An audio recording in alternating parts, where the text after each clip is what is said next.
Welcome to BFS TV, powered by Business Finishing School. If you're in business, you need Business Finishing School. I'm Matt Monero, coming to you with my buddy Rick Sapio, founder of Business Finishing School. And our job is to teach you. It's to bring the BFS community closer together. We want to call ourselves a tribe.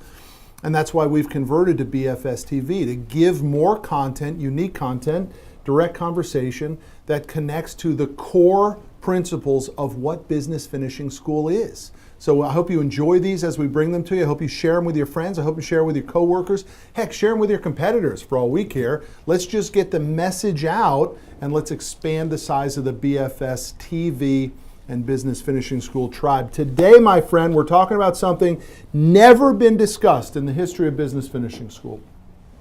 It's a booklet that we have created called 9 Steps to Get Focused, Refocused, and Unstuck. Here's why. Most business owners are stuck, they are unfocused, and the sad part is most don't even know it. They've just been doing this same thing for so long, and they're terrified to change because they need the revenue that it produces. They're like a squirrel hoarding their nuts, right?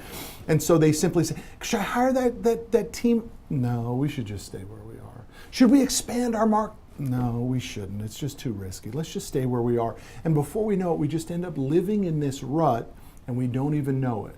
Until maybe something happens, tragedy, health, regulation, competition, theft, fraud. And then what happens? They say, I didn't think this could happen to me. Well, here's the deal. Over the next 5 years, one of these things is going to happen to you or somebody you love. There's going to be an illness. There's going to be a bankruptcy. There's going to be a serious business change, i.e. the government changes a rule or there's a new law or your biggest client leaves. Something bad is going to happen. So don't say, I never thought this would happen to me. It's just part of life. Mm-hmm. Business is about overcoming problems and challenges. That's what it's about. And the better you are at doing that, the better you'll be at business. So we took it to the streets and we said, well, let's go ahead and create a booklet that addresses how people get focused, refocused, and unstuck. You can go to businessfinishingschool.com and download this booklet. It's our gift to you free of charge. If you're in the BFS tribe, you want this new booklet and you'll be getting emails from us. But Rick and I are going to go through it one by one. Here is what it looks like, just so you can kind of get the visual. This is what you'll be looking for on the website. Now, step number 1 to get focused, refocused, and unstuck is you have to remember when your butt was broke. If your baby needs food or medicine and you're broke, you are going to go out into the marketplace and extract enough value, whether that value is bartering or it's actual cash, and you're going to get medicine for your baby. You ain't going to be unfocused and you ain't going to be stuck. You're going to figure out the solution. And when I go back to my early days at Commercial Fleet, it is not difficult for me to remember being busted broke. And it instantaneously gets me focused and unstuck. Can you remember that in your upbringing in early days? There was a time in my early 20s, I had a brand new car. I drove it out of the dealership, and the last words the dealer said to me was, are you sure you can afford this payment? No. 2 years later, I was driving a Hugo that I paid $100 for, and I had that car for almost 9 months. I was broke. There was a really bad market downturn in 1987, and that absolutely crushed me. A Yugo. I didn't get many dates. Listen, I was down to my last $40 and it was on a Shell gas card. And my car had just gotten repossessed and I was down to my last $40. I literally walked to the closest Shell gas station, which happened to be on the corner, and I bought $40 worth of milk and Frosted Flakes. And I walked back to that dumpy 1-bedroom apartment and I said, this is not how it finishes for me. I can do better than this. And we turned it around, although lots of ups and downs over that period of time. Was that in the last 2 years? when did this happen? Rocky never knew about it. She said, what's for dinner? I said, Frosted Flakes again. So listen, that's step number 1 of this 9-step process is remember when you were broke, and remember that if you were and you had the same responsibilities that you have now, you would fix that brokenness and that lack of focus very quickly. So step one. Step two, we want you to visualize your future. The problem is the goal setting that you have, if you have it, is probably not big enough. In other words, you have to get sick and tired of being sick and tired. And you've got to say to yourself, what do the next 20 years look like for me? And can I deal with the fact that they're going to be the same as the last 20 years? And people have a weird time with time itself. Do you remember 10 years ago? You remember 10 years ago? Of course you do. So why is it hard for you to say 10 years from now, this is what I want? And visualize it and write it down and put it on the wall. And this is how fast 10 years are going to go by.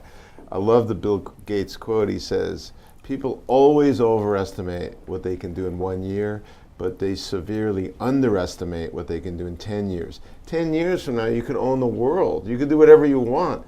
Get total clarity. See that future. Now, in my situation, I'm doing a 50 by 50. 50 pounds, you know all this. 50 pounds lost by my 50th birthday, which is February 28. And when I did the visualization exercise of the next 20 years, you know what I saw? My casket dead. My doctor said, how many 300-pound, 80-year-old people do you know? He's like, none. Dude, you can't be 300 for much longer, right?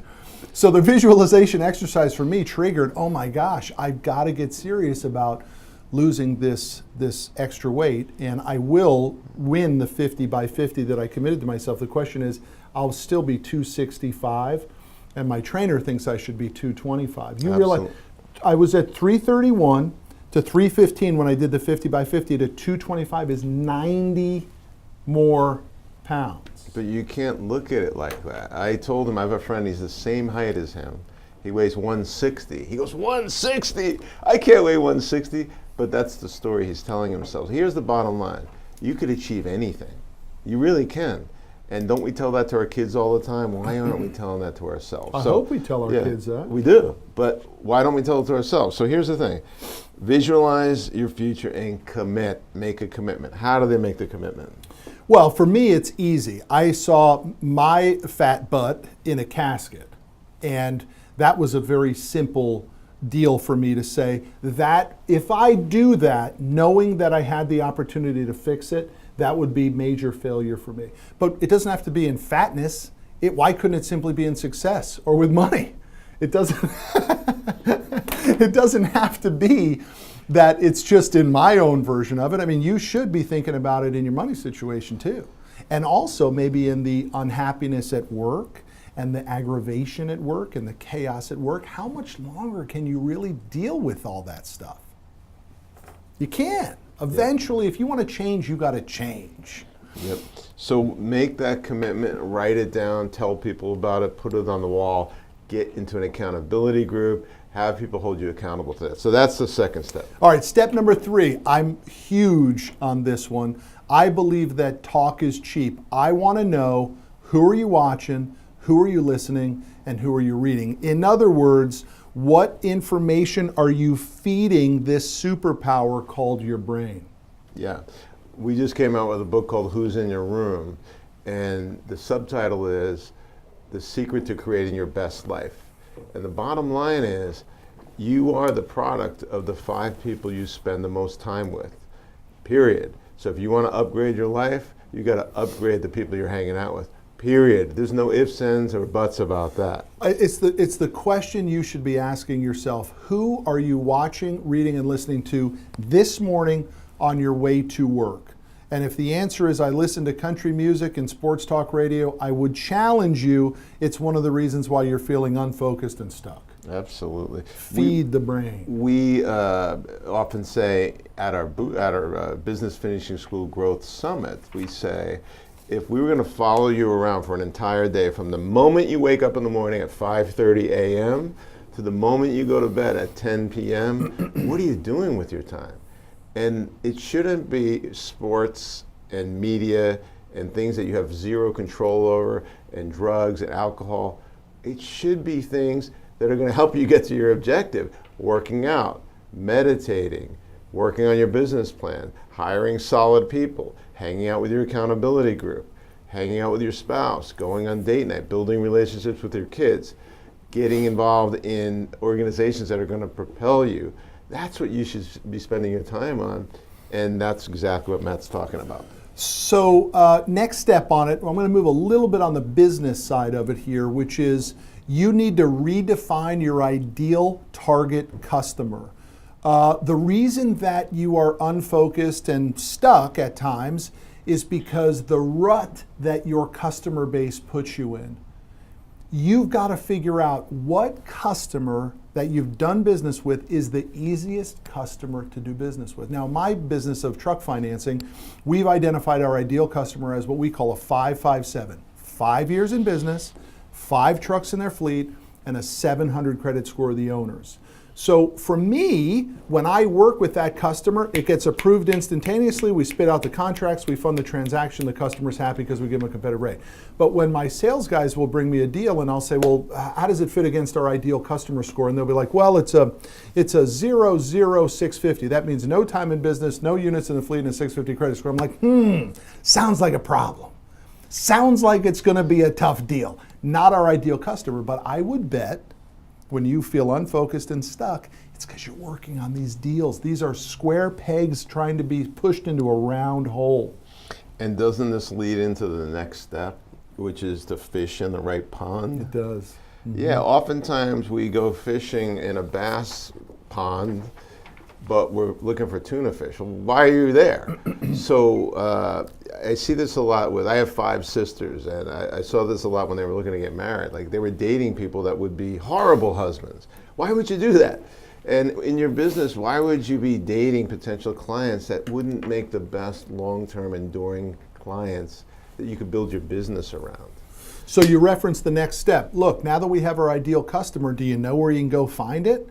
So you got to fish in the right pond. You've got to go where that ideal customer is. In the early days for us at Commercial Fleet, and I don't know if you ever know this story, but I said, well, if this is my ideal customer, 557 in the trucking industry, well, where do they live? And I said, well, you know where they live? They live at truck stops.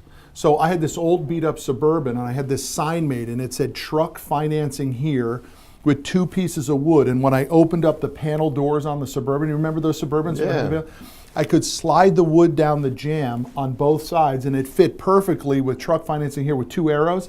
And I would open up my Suburban, I'd park at the truck stop, and I'd sit there with my sign. And invariably, guess who came up to me? Truckers. And I would say, how many years in business? How many trucks in the fleet? What's your credit score look like? I had built-in leads because I was fishing in the pond where the customer was.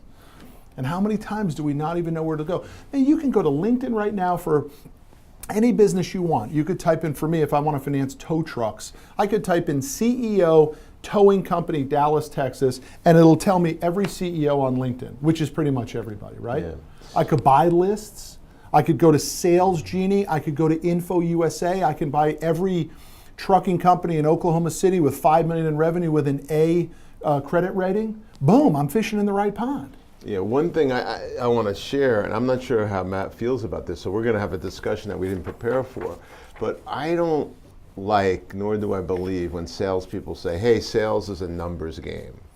I think it's a numbers game, but a focused numbers game. If you know where the customers are and you're in that pond, then you keep hitting those people repetitively until they become clients. But when people are about cold calling or a numbers game or any one of those terms, I don't like it. So I remember when I first got my first job on Wall Street, all of the people in my firm were calling on money managers inside of big firms that manage pension plans and whatnot. And I said to myself, that is absolutely idiotic. Why would you call a guy or a girl that's getting 500 calls a week from cold callers? So I would look up, and they had books back then, who the chairman of the board was. And my CEO at the time says, how are you getting lunches with the chairman of the board of massive companies? Well, chairmans of the board typically... The sales guy's too afraid to call the chairman of the board? Yeah, I called them and they were bored out of their minds. They were typically retired, they were in their 70s, I would meet them at the country club, and I'd build a relationship. And you know what he would say? He would call down to the desk and say, hey, use Rick Sapio. And that was the end of it. It cut through all the crap.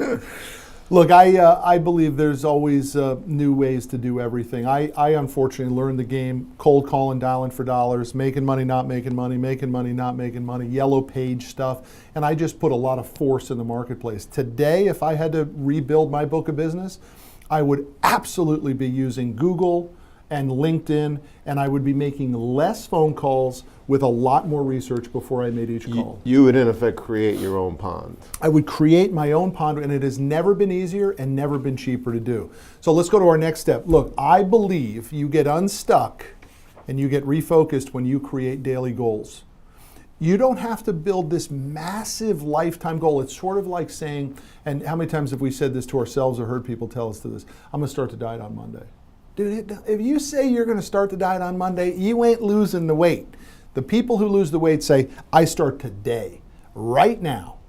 And so when you can eat the elephant one bite at a time, when you start setting daily goals and then holding yourself accountable to achieving them.